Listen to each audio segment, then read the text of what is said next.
Are you buying a home and wondering what to look for in a home? Today we're going to talk about what to look for in a home, so stay tuned.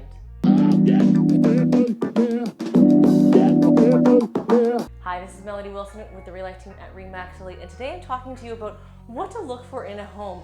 When you are buying a home, and if you're selling a home and you're watching this video, take note of what buyers are looking for in a home. So some of the things I strongly suggest that you look at, and you can't see this on pictures on MLS necessarily, is the street that the home is located on. So location is absolutely key when looking to buy the best home and best investment for your family. Is what street is it on? Are your neighbors messy? Is it a big mess? Is the yard a mess? Is there toys all over the place? Is there a main street nearby? What's going on in your neighborhood? What's going on that street? So take a look also, not just at those items, but take a look also at the types of homes. So the home that you're looking at, is it the smallest on the street? Is it the largest home on the street? Is it maybe just the same as every other house? My recommendation is that you get a home that's in the middle, not the lowest and not the highest priced home on that street. So if you are looking at a home that's 1,500 square feet and that's on the larger side, and most of them are 1,000 to 1,200 square feet, you just need to be careful in terms of what your market value is going to be. Or maybe we should look at a different location that 1,500 square foot bungalow is more common than not common. So another thing you should look for when you're buying a home is the grading. So if you're looking in a new neighborhood, a lot of times when you're buying new, the grading is not even done. So you're gonna have to do that item.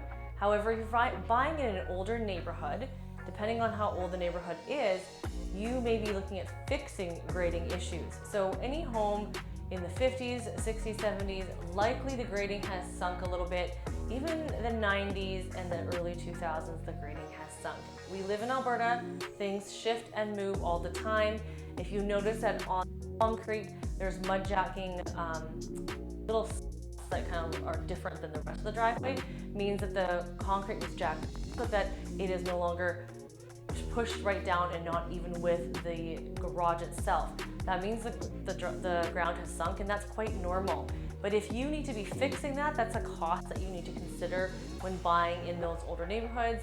The cost of mud jacking, the cost of fixing grading. If there's concrete on the side of the home, then you'll have to mud jack it up if the concrete's not broken. If it's broken, then it's a bigger job in terms of getting the concrete removed and putting in new grading. Now, grading can also just be done with dirt, and that needs to be done properly as well. You don't just dump a whole bunch of dirt and hope the grading is finished. And what's the purpose of the grading? The grading is intended to keep water away from your house.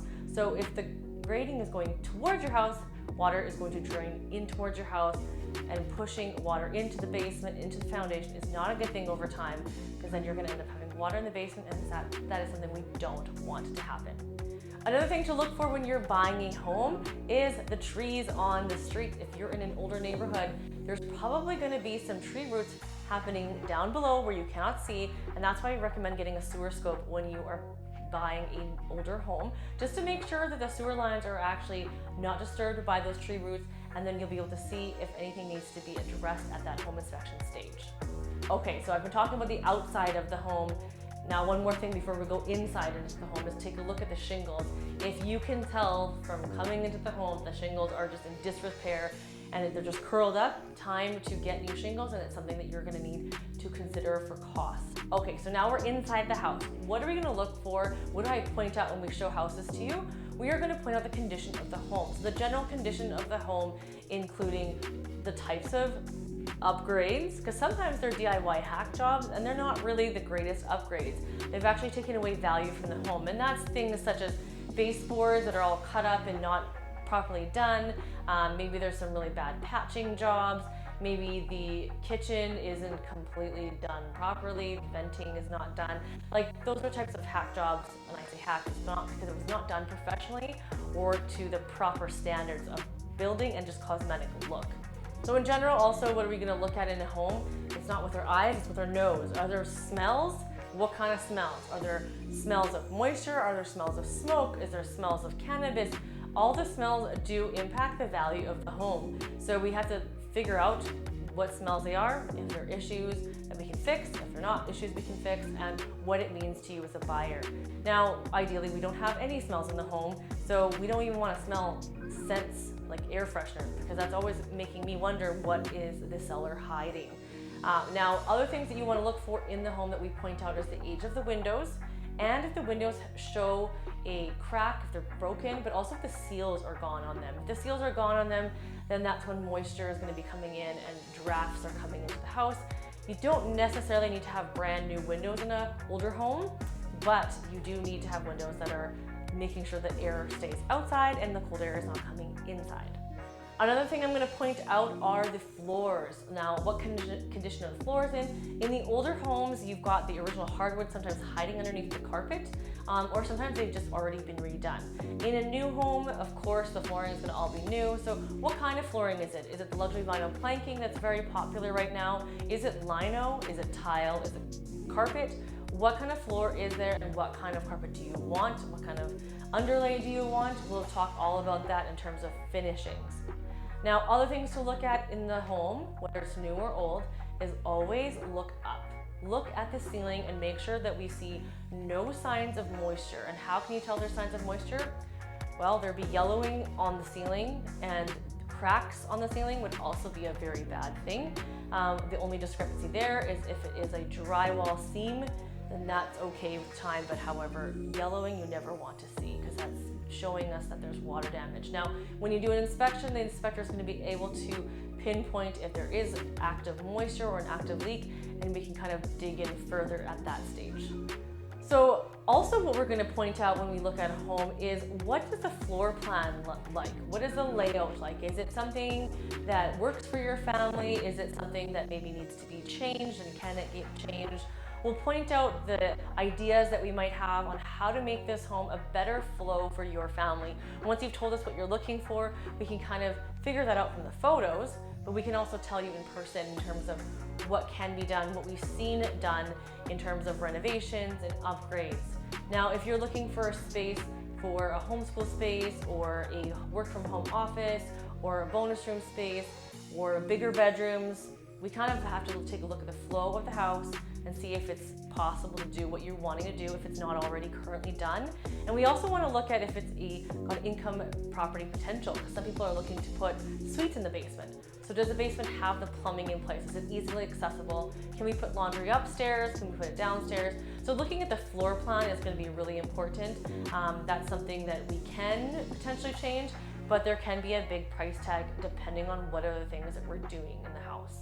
So another thing we're going to look at when you're looking at the home is the age of the furnace, hot water tank, electrical panel. That utility room is going to be a tell-all in terms of extra money that you may or may not need to spend. And you also want to see the condition of that area. That is the heart, not necessarily like the kitchen. Kitchen is like the heart, I guess. Utility room is maybe like the brain of the house. And if the brain is not functional, that's not a good thing. So you want to make sure that it's clean in there, there's no signs of water anywhere. You can see if the homeowners have been taking good care and there's been no neglect in that area. If there's a ton of storage, crowded, likely people aren't accessing that regularly to keep it well maintained and watch to see if there's any issues. So you want to take a look on that kind of thing. We can see typically those old furnaces, you can tell because of just the color of the furnace, but there's also the stickers that you can look at as well. The other thing you can check on is the furnace ducts. If you see little black little rubber dots that are in the ducting, it indicates that the furnace at one point has been cleaned. Now, how recent, it depends on if there was a sticker placed on there, but it does show you that the furnace has been cleaned at one point. So when you're looking at the home itself, you just want to make sure that it has good bones. Now, outside of good bones, you want to know if it's needing any work. So cosmetic things is the next thing in terms of if you're just move-in ready to go, and if the renovations were done nicely and the flow is great, then that's all the things, of course, that we look for with our buyers who just want move-in ready homes. Now, we were outside talking about grading, but let's not forget the backyard. Is the backyard the size that you want? Is it too large? Is it too small? Is there access to the back alley? Do you want to have access to the back alley? Also with the garage, do you want it attached to the house? And sometimes when the garage is attached to the home, even though it looks like it's attached, it still doesn't necessarily mean it's attached to the inside of the house. So the older homes have the garage physically attached, but the door is actually from the back and you have to access it from outside to go back into the home. So those are just some of the things that you should be looking for when you're buying a home. It's important to look at all these items, and of course we guide you along so you don't have to remember this entire list. But I wanted to go through roughly what we kind of go through and point out to our buyers to let them know what's a good home and what makes a home to walk away from, or what's a home that's worth buying, and possibly what's a home worth going into multiple offers for, because that's become very common right now. And you want to make sure you have all your ducks in a row so that you know if you want to buy this house, that this home is good. Now we can still do a home inspection. That's so important to do when you're buying a home, so the inspectors can look at the home with their eyes and not just our eyes. They're going to look beyond the surface of what we can not see and have not had the time to look through things. Hopefully that helped. If you're looking to buy a home this year and wondering how to navigate today's market, make sure to send me a message or contact me and I'd be happy to talk to you. Bye.